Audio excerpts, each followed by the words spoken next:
आइए आज हम 8th ग्रेड अभ्यास पुस्तिका कक्षा 6 विषय विज्ञान के अध्याय 3 के प्रश्नों के उत्तर लिखेंगे। ये देखिए अध्याय 3, अध्याय का नाम है उचित आहार स्वस्थ शरीर का आधार। तो इसके हम प्रश्नों के उत्तर लिखेंगे। ये जो बुक है नई बुक है 2025-26 वाली, ये कोर्स की किताब है अभ्यास पुस्तिका। इसके हम प्रश्नों के उत्तर लिखेंगे। ये देखिए एनसीईआरटी, ये खंड खा है। एनसीईआरटी पाठांतर्गत प्रश्नोत्तर क्रियाकलाप। फर्स्ट पृष्ठ संख्या 35। हम सभी प्रतिदिन आहार लेते हैं। आहार हमारे दैनिक जीवन का एक अनिवार्य घटक है। आपके द्वारा एक सप्ताह में प्रतिदिन खाए गए खाद्य पदार्थों के नाम को तालिका में सूचीबद्ध कीजिए।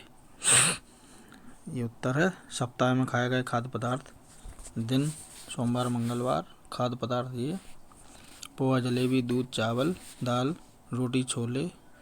मंगलवार को पूरी आलू की सब्जी राजमा चावल रोटी रोटी सब्जी। बुधवार को साबूदाने की खिचड़ी कड़ी रोटी सब्जी दही रोटी। गुरुवार को ब्रेड मक्खन छोले भटूरे लस्सी रोटी दाल। शुक्रवार को दाल पकवान गट्टे की सब्जी रोटी ब्रेड अंडा। शनिवार आलू पराठा मटर पनीर रोटी चावल बड़ा सांभर। रविवार इडली सांभर नान पालक पनीर पुलाव पापड़। अपनी तालिका की तुलना मूत्रों से करने पर पाया कि हम सबके आहार में विविधता है। क्रियाकलाप 2 पृष्ठ संख्या 36। भारत के विभिन्न राज्यों में पारंपरिक रूप से खाए जाने वाले आहार और उगाई जाने वाली फसलों के प्रकारों का पता लगाइए। इस संबंध में जानकारी एकत्रित करने के लिए आप अपने विद्यालय के पुस्तकालय की पुस्तकें पढ़ सकते हैं, इंटरनेट पर ढूंढ सकते हैं और साथ ही अपने मित्रों परिवारजनों और पड़ोसियों से बातचीत कर सकते हैं। अन्य राज्यों के बारे में जानकारी एकत्रित करें और तालिका भरें। यह है देखिए, अपने मित्रों परिवारजनों पड़ोसियों से बातचीत कर और पुस्तकों व इंटरनेट के माध्यम से राज्यों की पारंपरिक रूप से उगाई जाने वाली और खाई जाने वाली फसलों की जानकारी प्राप्त की, जो कि निम्न तालिका में दी गई है। इस तालिका को ध्यान से देख लें। इसमें भारत के विभिन्न राज्यों के कुछ परंपरागत खाद्य पदार्थ हैं। ये राज्य हैं इस तरफ, ये पूरे, ये देखिए पंजाब कर्नाटक मणिपुर मध्य प्रदेश उत्तर प्रदेश बिहार हिमाचल प्रदेश। और स्थानीय स्तर पर उगाई जाने वाली फसलों के ये नाम हैं। मक्का गेहूँ चना दालें ये पंजाब में उगाई जाती हैं।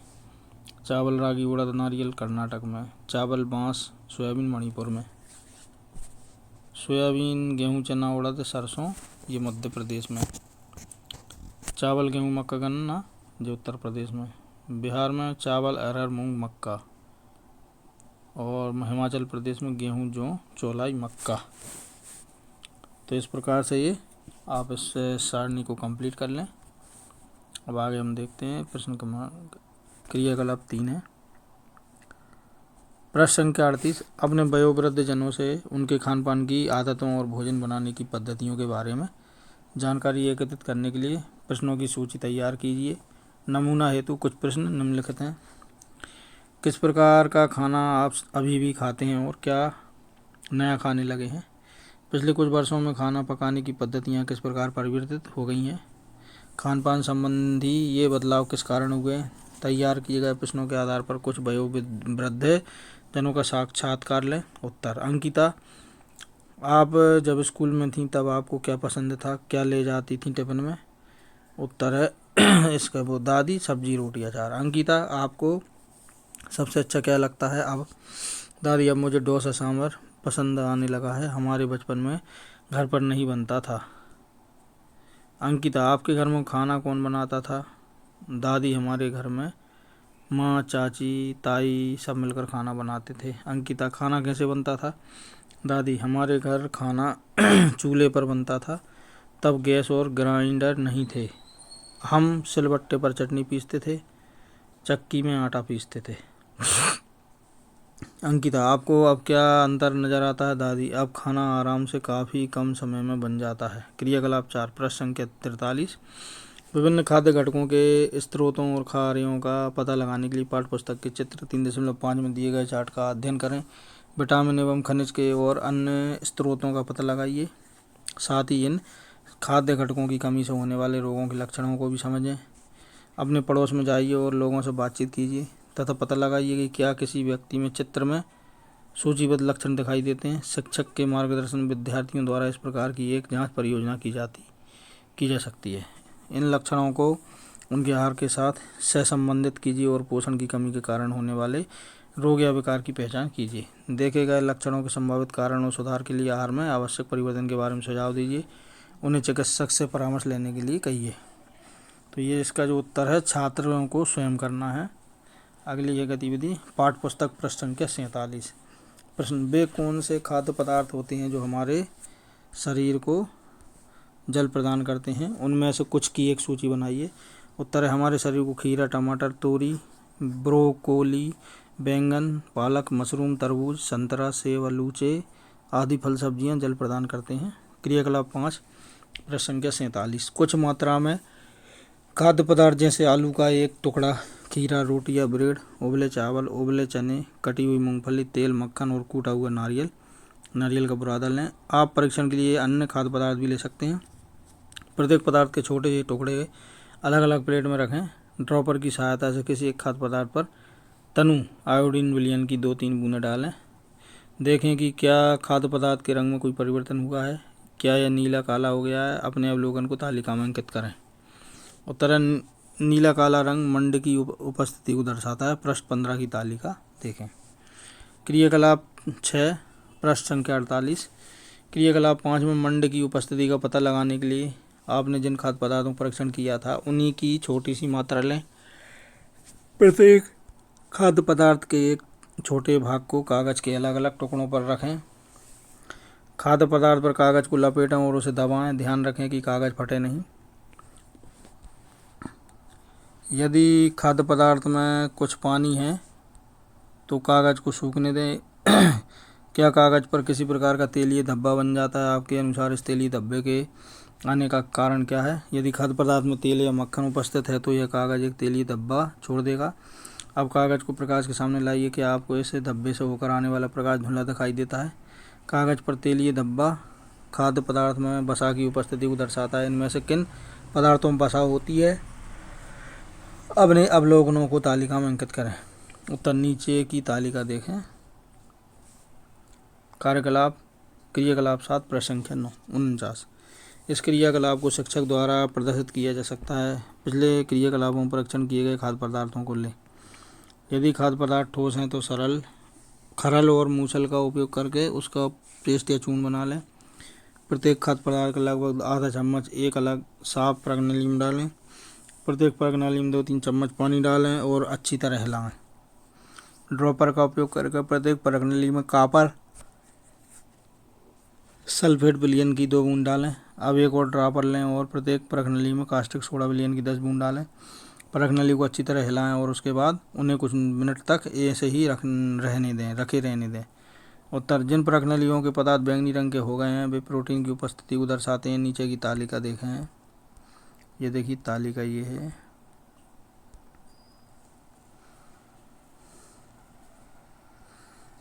अगला प्रश्न है क्रियाकलाप 8, प्रश्न संख्या 51।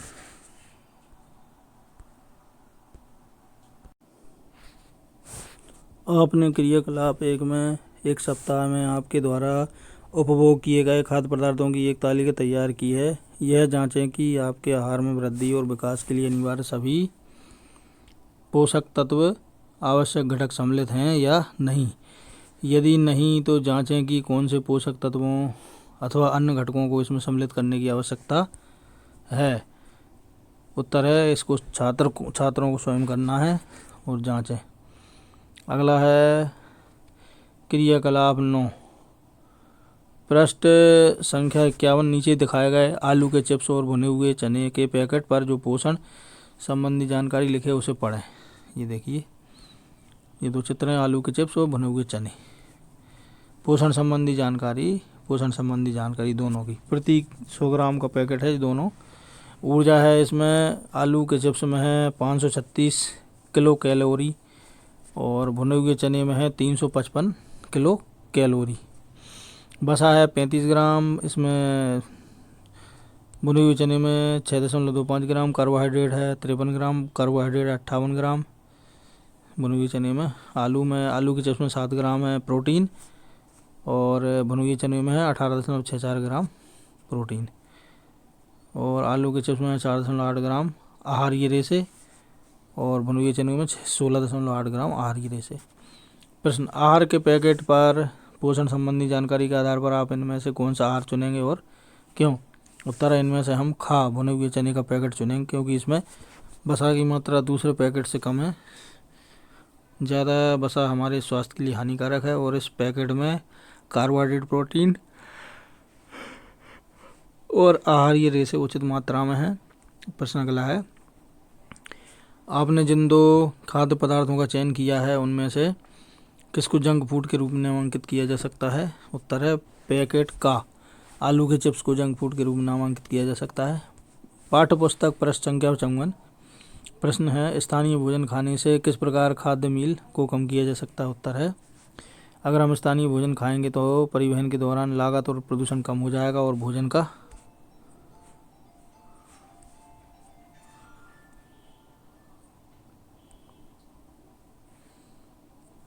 अब एनसीईआरटी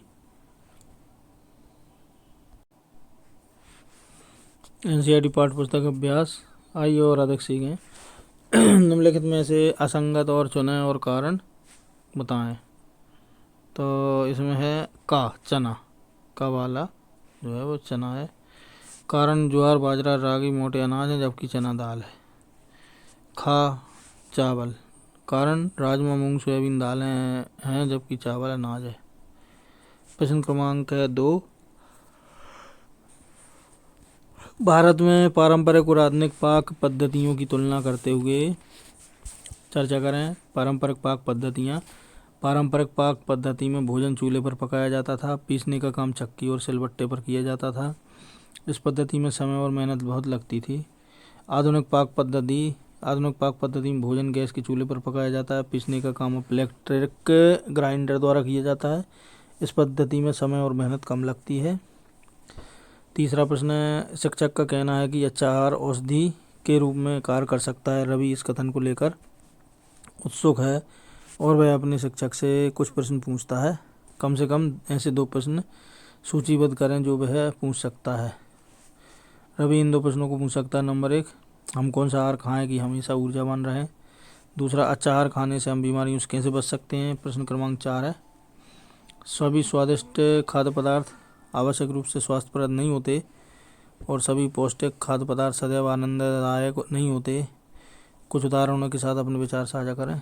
उत्तर है, कुछ खाद्य पदार्थ जैसे बर्गर, पिज्ज़ा, जंक फूड स्वादिष्ट तो बहुत होते हैं लेकिन उनमें शर्करा और वसा की अधिक मात्रा होने के कारण ये स्वास्थ्य के लिए हितकर नहीं होते। इनमें कैलोरी बहुत होती है। इनके अधिक सेवन से मोटापा होता है। ऐसे भोजन से हम बीमार पड़ सकते हैं। दूसरे पौष्टिक खाद्य पदार्थ जैसे दाल, अनाज, हरी सब्जियां, साधारण भोजन ये हमेशा स्वादिष्ट नहीं लगते लेकिन इनमें हमेशा हमारे शरीर के लिए सभी पोषक तत्व मौजूद होते हैं। हमें पौष्टिक भोजन ही खाना चाहिए। ऐसा पौष्टिक भोजन हमें रोगों से दूर रखता है। प्रश्न क्रमांक 5 है, मैदू सब्जियां नहीं खाता लेकिन बिस्किट, नूडल्स और उबल रोटी, सफ़ेद ब्रेड का आनंद लेता है। इसे अक्सर पेट में दर्द और कब्ज की शिकायत रहती है। इन समस्याओं से छुटकारा पाने के लिए उसे अपने आहार में क्या बदलाव करना चाहिए? उत्तर है इसका, मैदू जंक फूड खाने में विश्वास करता है। इन सब पदार्थों में शर्करा और वसा की मात्रा बहुत ज़्यादा होती है। इन खाद्य पदार्थों में पोषक तत्व बहुत ही कम मात्रा में होते हैं। मैदू का कोई भी आहार रेशेयुक्त नहीं है, इसलिए इसे पेट दर्द और कब्ज की शिकायत रहती है। उसे अपने आहार में रेशेयुक्त खाद्य पदार्थ जैसे दाल, रोटी, फल, सब्जियां शामिल करना चाहिए। पानी बहुत पीना चाहिए। ये सब खाद्य पदार्थ पाचन में मदद करते हैं और कब्ज व पेट को दर्द को रोकते हैं। इसलिए संतुलित आहार करने से मैदू के स्वास्थ्य में सुधार होगा। प्रश्न क्रमांक 6 है, रेशमा को कम रोशनी में देखने में कठिनाई हो रही है। चिकित्सक ने उसकी दृष्टि का परीक्षण किया और एक विशेष विटामिन पूरक सप्लीमेंट लेने की सलाह दी। उन्होंने उसे अपने आहार में कुछ खाद्य पदार्थों को सम्मिलित करने की सलाह भी दी। का वह किस अभावजन्य रोग से पीड़ित है? खा उसके आहार में किस खाद्य घटक की कमी हो सकती है? गा कुछ खाद्य पदार्थों के निचार का सुझाव दें जिन्हें इस समस्या को दूर करने के लिए उसे अपने आहार में सम्मिलित करना चाहिए। उत्तर है का।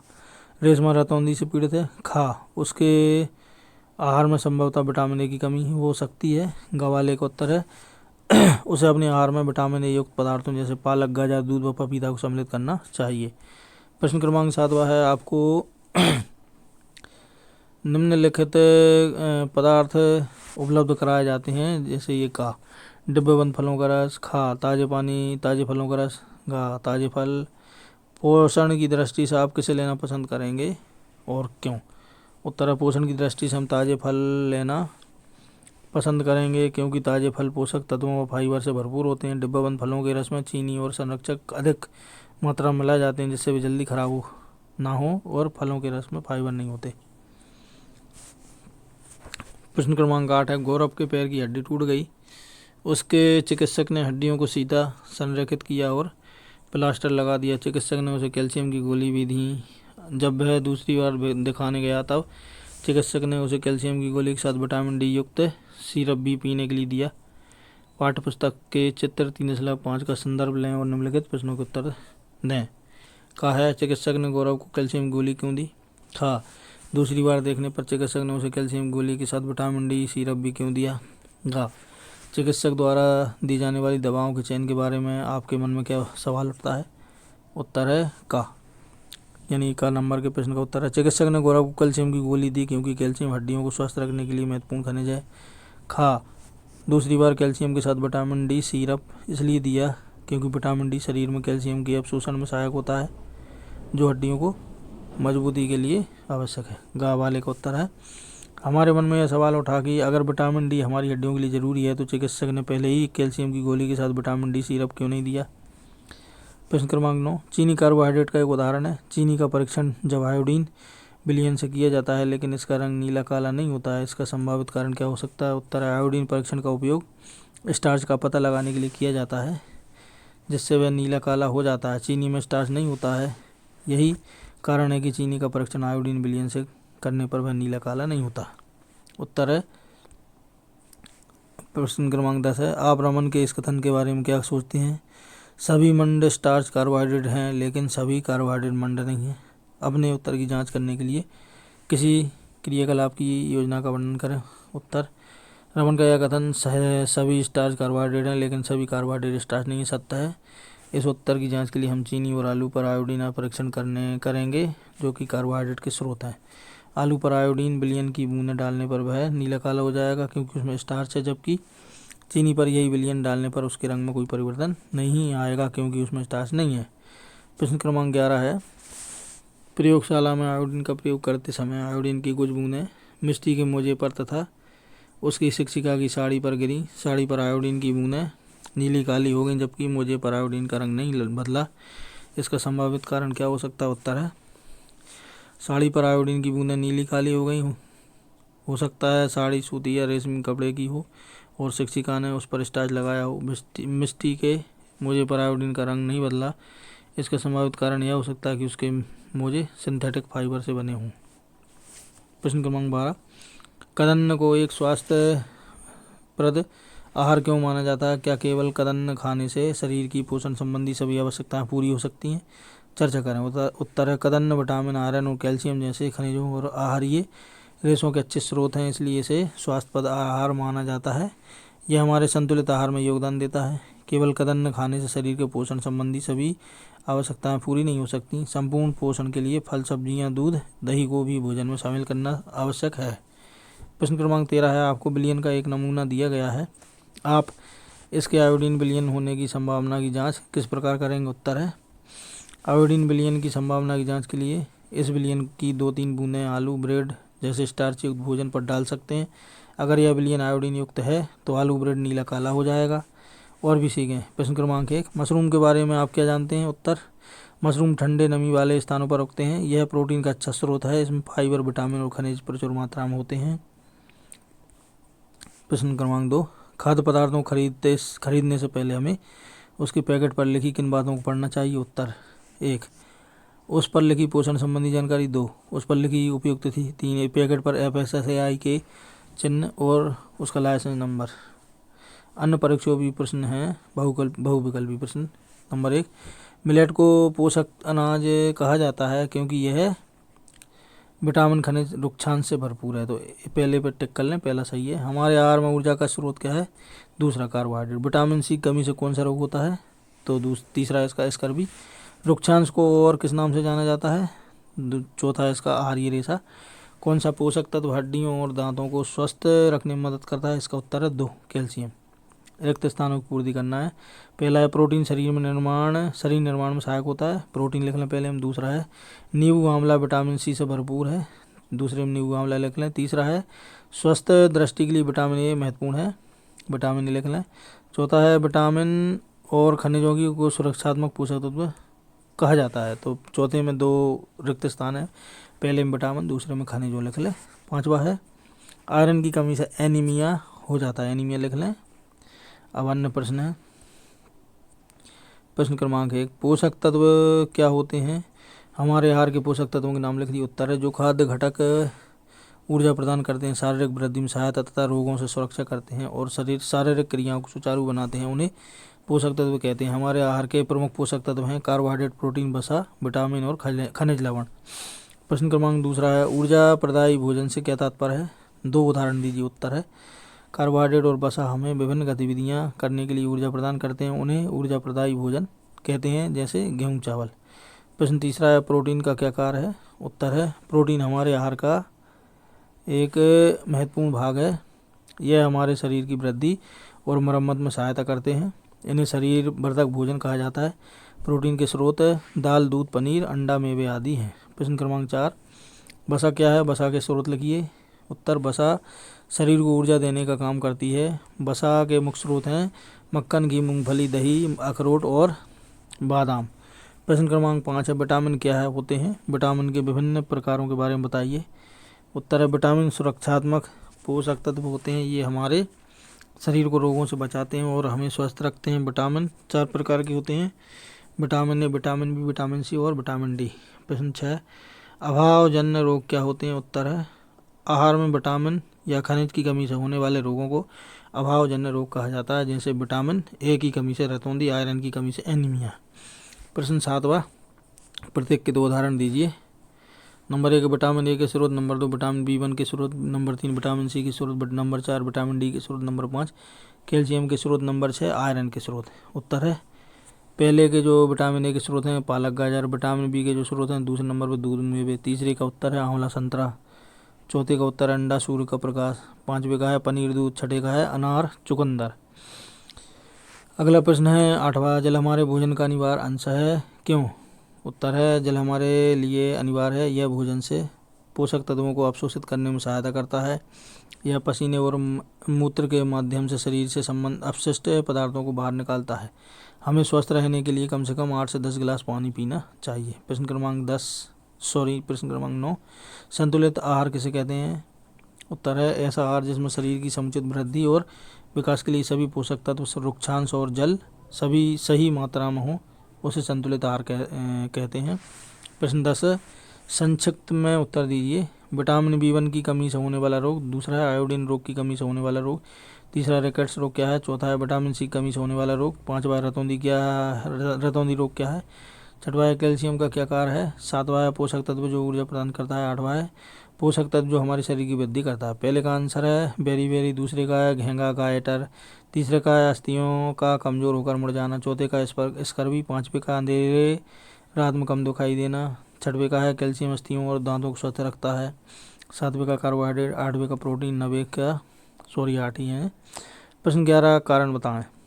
एक धावक दौड़ के समय और उसके पश्चात ग्लूकोज युक्त पानी क्यों पीता है? दूसरा है सर्दियों में हम लड्डू खाना क्यों पसंद करते हैं? तीसरा ध्रुवी भालू बिना खाए महीनों तक जीवित कैसे रहता है? चौथा है बच्चों को सही मात्रा में प्रोटीन क्यों लेना चाहिए। पांचवा, हमें हरी सब्जियों और फल नियमित रूप से क्यों खाने चाहिए। पहले का उत्तर है ग्लूकोज कार्बोहाइड्रेट है। ग्लूकोज युक्त पानी पीने से धावक को तुरंत ऊर्जा मिलती है।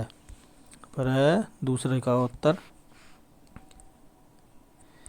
लड्डू मेवे और घी से बनते हैं। लड्डू मेवे और घी से बनते हैं। ये हमारे शरीर को सर्दियों में गर्म रखने के लिए ऊर्जा प्रदान करते हैं। तीसरा है ध्रुवीय भालू अपनी त्वचा के नीचे वसा एकत्रित करता है जो उसे ऊर्जा प्रदान करता है। चौथा है बच्चों को उचित विकास और वृद्धि के लिए आहार में सही मात्रा में प्रोटीन लेना चाहिए। पांचवा है हरी सब्जियों और फलों में विटामिन और खनिज होते हैं जो हमें रोगों से बचाते हैं। 12वां प्रश्न है FSSAI के क्या है। FSSAI उत्तर, FSSAI भारतीय खाद्य सुरक्षा और मानक प्राधिकरण एक सरकारी एजेंसी है जो भारत में खाद्य गुणवत्ता को नियंत्रित करती है। इसी के साथ हमारा अध्याय 3 यहाँ पर संपन्न होता है। यदि आपको हमारा ये वीडियो अच्छा लगा तो वीडियो को लाइक करें और कमेंट सेक्शन में जाके आप अपने महत्वपूर्ण सुझाव हमें ज़रूर भेजें। इसी प्रकार के और अधिक वीडियो यदि आप देखते रहना चाहते हैं तो हमारे चैनल को सब्सक्राइब करें। धन्यवाद।